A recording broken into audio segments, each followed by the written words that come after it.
Welcome to FantasyFran.com. Week 13 sleeper picks. That's right. And who better to give them to you than the senior analyst right here at FantasyFran.com, sent from the heavens, Eddie Bevins.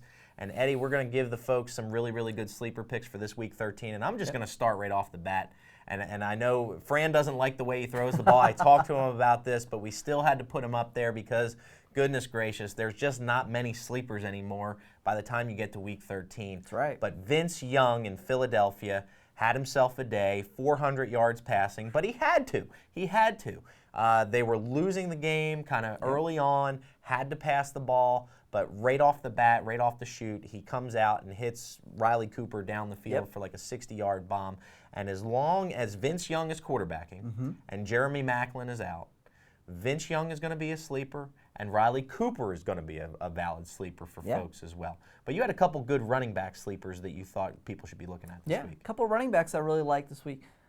You know, that New Orleans three-headed running back caused a lot of people a lot of problems early in the year. Do you start Sproles? Do you start Ingram? Do you start Pierre Thomas? Most people settled in, all right, it's obviously Sproles 1, then Ingram maybe, and Pierre Thomas if you really have to. But these last few weeks, Pierre Thomas has come on really strong. Last week he had over 100 total yards. He looked really good. I think they've finally found some ways to work him into the game plan a little more, and he's been a really good player for them all along. It's just been a matter of using him in a way to make him fantasy valuable. And I think they've kind of found the way to do that, and especially this week going up against Detroit. Detroit's pretty bad run defense, and it's not going to be any better without Ndamukong Suh. A second running back I really like is Kendall Hunter in San Francisco. He's the backup to Frank Gore, and they're a really good tandem. You know, Frank Gore is this big, strong power back, wants to just go right up the middle and just run over you. Kendall Hunter is 5'7", 195 pounds. He's kind of a little Darren Sproles type almost, the size. This little guy who gets by with speed and quickness, and he can play. He can play. And San Francisco has a really favorable matchup against St. Louis. They could jump out to a big lead and have to run the ball a lot and, you know, let Hunter get some touches in there. You know, there's no need to wear down Frank Gore in a game when you're already up by multiple touchdowns. Agreed. And I want to talk a little bit about kind of sleeper receivers. Yeah. And I'm going to throw one out there, and people might look at me like I'm crazy, because how do you put a wide receiver up on the board that plays in Denver? But I got to do it. Eric Decker, he just continues to amaze. And I was talking to Fran about this, and I said, give me your thoughts on Eric Decker. And he said, you know what? He said, Tim Tebow threw the ball better last week than he has all year long. Yeah, that's true. And defenses need to account for him running the ball. So what does that mean? It means guys like Eric Decker are running down the field one-on-one, and they're typically running down the field one-on-one on a smaller corner, or a corner who's biting on a play fake because they're erring on the side of the run. Eric Decker has had himself some great days in these past few weeks, caught touchdowns, and has really made some really great catches for some great yards. I think he's a valid fantasy sleeper this week. He's made some big plays. Talk to me about Damian Williams. I really like Damian Williams this week. You know, he's the second receiver in Tennessee. He kind of stepped in when Kenny Britt went down early in the year. Nate Washington slid over to the lead role. He's been okay. Damian Williams, the second-year guy at USC, doesn't have great speed, but he has okay speed. He's got really good hands. He's just one of those guys who can just make plays.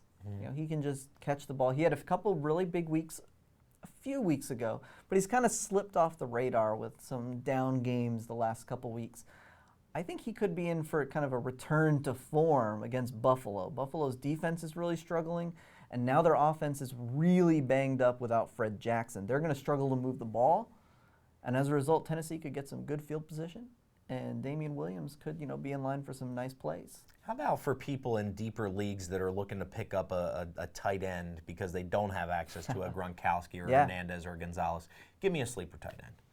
Well, I mean, if you can get him, I know it sounds crazy to start Indianapolis players, but Jacob Tamme is a useful fantasy guy, especially this week against New England. I mean, we know New England's, it's going to be a bloodbath. But you can still move the ball against New England. I mean, Dan Orlovsky might not be able to move it as well as, anybody else, but, you know, he'll have a good day by Dan Orlovsky standards. We'll put it that way. And, you know, and if there's any receiver in Indy Jacob Tammy's a pretty good one at tight end. I mean, obviously you got Reggie Wayne, you have Pierre Garçon, but that offense really uses the tight ends a lot. And so Jacob Tammy gets his number called quite a bit. Fair enough. And of course, folks, I always have to give it the fantasy sleeper kicker for the week. Matt Bryant in Atlanta. He's been kicking the ball really, really well. This Atlanta offense has been moving the ball. I think Matt Ryan threw 3 touchdowns last week. But here's the deal. They're going up against Houston.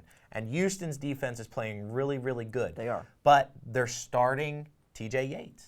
And so there are some good chances that as long as they can stop the run, which Atlanta has done a good job of doing, they're probably going to get pretty good field position, not going to have to move the ball too super far to give Matt Bryant a chance. And they're not going to score near the amount of touchdowns that they did before. Right. So I think Matt Bryant is a valuable sleeper kicker this week 13. But we appreciate you joining us, appreciate you joining us. And folks, good luck this week 13. Hopefully some of these sleeper picks will help you win your fantasy league. And be sure to join us next week for week 14 sleeper picks right here at fantasyfran.com.